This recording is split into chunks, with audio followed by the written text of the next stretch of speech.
let's talk for a moment. Okay. This video is aimed at people who would agree with the following statement.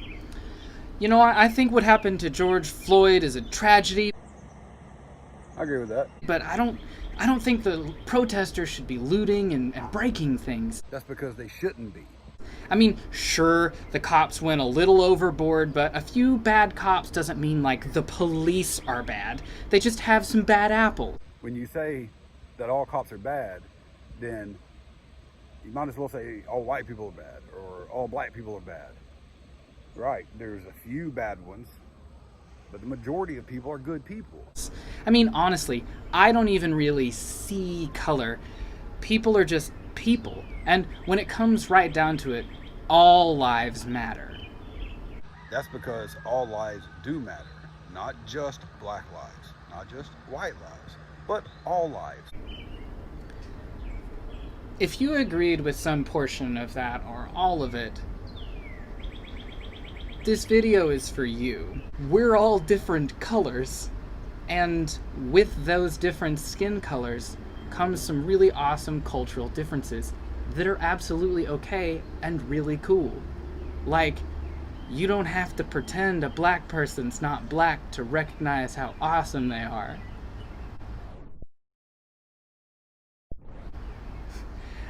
It's okay. What the hell is wrong with this guy? This dude looks like he's dropped 3 hits of acid and don't even know he's been home for 3 weeks. I mean, you don't have to pretend somebody's not black to... What? See, this is the people, this is the white people that are out there protesting. These type of people are the ones that are out there doing all this shit, and they don't even know where they are. We have video footage of black people being killed by police brutality significantly more than we have anything else. And that is wrong, because actually more white people are killed by the cops than black people, So peaceful protests up to this point have been marginally successful at best.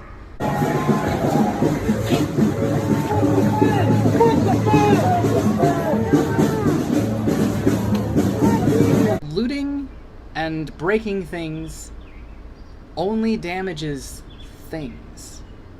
No person is hurt by that. in a literal sense, yes, it only damages things. But in this particular case, while we're all here watching these videos at this time in our life, is because people are getting killed. Yeah. It's also people's businesses that they've worked their entire life to build. Houses being destroyed, people's homes.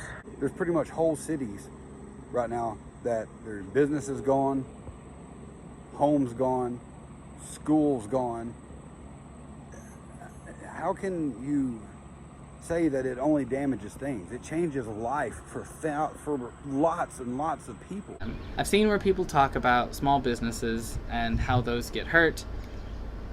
That's definitely a tragedy. Larger corporations, like Target, for instance, they're gonna be fine, guys. Like, they make so much money that I can't even properly understand what they could do with it. See, that's a problem right there. That mindset that this kid has is a problem. They got plenty of money, so I want it, so I'm gonna take it. They don't need it. They'll be okay. It doesn't matter. It is stealing, it is looting, or whatever you want to call it, but it's still stealing, and it's not yours, and you shouldn't take it. But the problem here is this kid feels as though he should be able to take it, which is a lot of the mindset in the shit happening right now. We just go out here, we loot, we take whatever we want because you don't need it, I want it because I don't have it. So instead of working for it, getting a job and doing what you're supposed to do, we're just gonna go out here and steal it. It's a good theory. I think, personally, that a little bit of looting and breaking stuff is fair. If you've been ignored for a long time doing the same thing, you gotta try something different. All right, so this guy says a little bit of looting is fair if you've been ignored trying to do the same thing. So therefore, if you do the same thing for all this time and it doesn't work, don't you think you should try something different? I guess that's what he's trying to say. But what it sounds like to me is, if you go out and you pitch a temper